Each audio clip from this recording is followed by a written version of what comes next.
Good morning बच्चों। Current electricity में Kirchhoff's law के ऊपर एक क्वेश्चन देखते हैं। ये क्वेश्चन नंबर 22। क्वेश्चन कह रहा है बच्चों, in the shown circuit diagram find current in each resistance. भाई इस डायग्राम में प्रत्येक रेजिस्टेंस से करंट क्या जा रहा है ये आपको निकालना है। तो सॉल्यूशन देखें आप कैसे करेंगे इसको। तो इस क्वेश्चन को करने के लिए मैं आपको दो तरीका बताता हूं।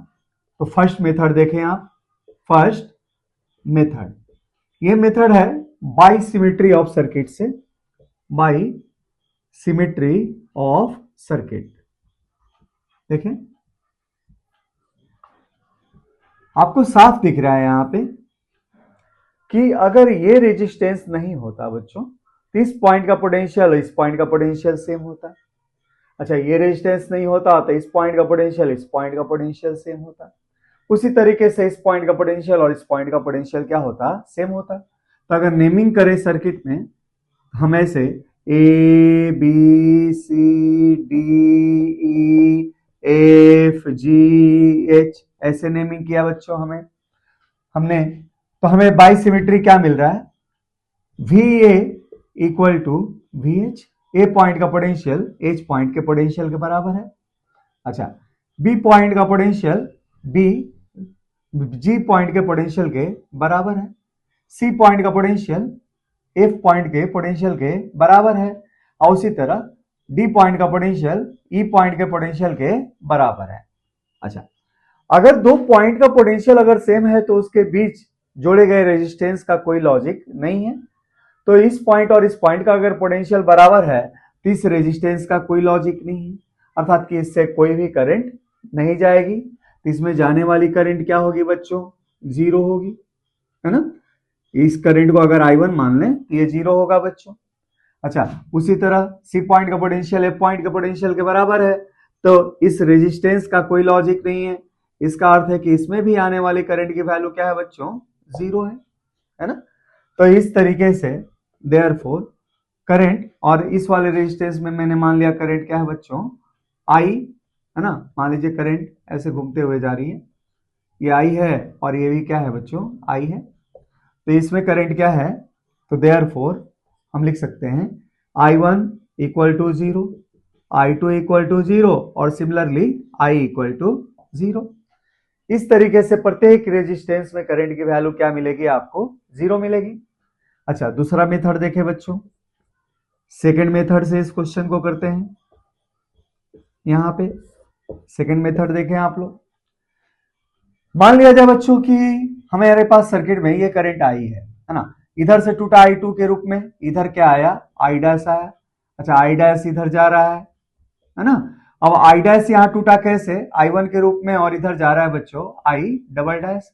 यही I डबल डैश यहां से क्रॉस कर रहा है ना। अच्छा, I1 और I डबल डैश मान लो मिलके क्या दे देते हैं, यहाँ पे I डैश दे देते हैं, और I डैश और I2 मिलके क्या दे देते हैं, करंट I दे देते हैं बच्चों, है ना। तो इस तरीके से मान लीजिए सर्किट में करंट I ऐसे ब्रेक होते हुए फ्लो हो रहा है। तो यहां देखें, using KVL, Kirchhoff's voltage loop law for loop.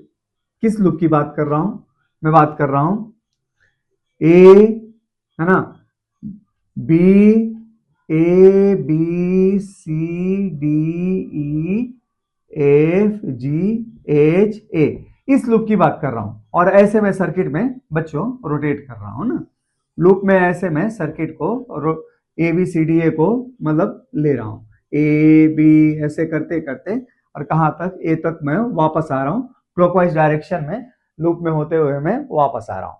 और इस समय यूज कर रहा हूं मैं केवीएल इस्तेमाल कर रहा हूं, किरचॉफ वोल्टेज लूप लॉ। अच्छा, किरचॉफ वोल्टेज लूप लॉ क्या कहता है, किसी भी लूप में टोटल पोटेंशियल डिफरेंस का सम जीरो होता है। तो उस लॉजिक से ए से बी की तरफ जाए तो डिक्रीज इन पोटेंशियल तो नेगेटिव है बच्चों, -2। फिर हम आगे जाएं तो -2, फिर आगे जाएं तो -2। अच्छा, इसमें करंट क्या जा रहा है, तो हमने माना है इस डायरेक्शन में, तो हमारे पास पोटेंशियल डिफरेंस को पॉजिटिव लेंगे, I इंटू 1। अच्छा, ऐसे आ रहे हैं, इंक्रीज इन पोटेंशियल है तो पॉजिटिव, फिर हमारे पास इंक्रीज इन पोटेंशियल है तो पॉजिटिव, फिर इंक्रीज इन पोटेंशियल है तो फिर से पॉजिटिव, और ऐसे घूमते हुए हम ए तक चले आए। आई इक्वल टू क्या होगा, total potential difference into equal to 0। अच्छा, हमें साफ दिख रहा है, ये कट गया, ये कट गया, ये कट गया, ये कट गया, ये कैंसिल आउट, ये कैंसिल आउट, तो देयरफॉर करंट क्या होगा, 0। तो हम देख रहे हैं कि यहाँ पे आने वाली करंट क्या है, 0। अगर यही करंट आ गया तो आगे एज्यूम किया है डिवाइड हो रहा है, तो डिवाइड तो होगा ही नहीं, भाई करंट ही नहीं है यहाँ पे, तो आगे डिवाइड होने का चांस नहीं है। तो इस तरीके से हम कर सकते हैं, देयरफॉर जितने भी करंट हमने एज्यूम किए हैं, आई हो, चाहे हमारे पास रेजिस्टेंस में I1 हो, चाहे रेजिस्टेंस में हमारे पास क्या हो, I2 हो, ये प्रत्येक करंट की वैल्यू क्या होगी बच्चों, यहाँ पे 0 होगी। तो इस तरीके से सिमेट्री और केवीएल के द्वारा इस क्वेश्चन को हम आसानी से दोनों तरीके से बच्चों सॉल्व कर सकते हैं। तो चलिए बच्चों, और किरचॉफ्स लॉ पे हम क्वेश्चन करते हैं।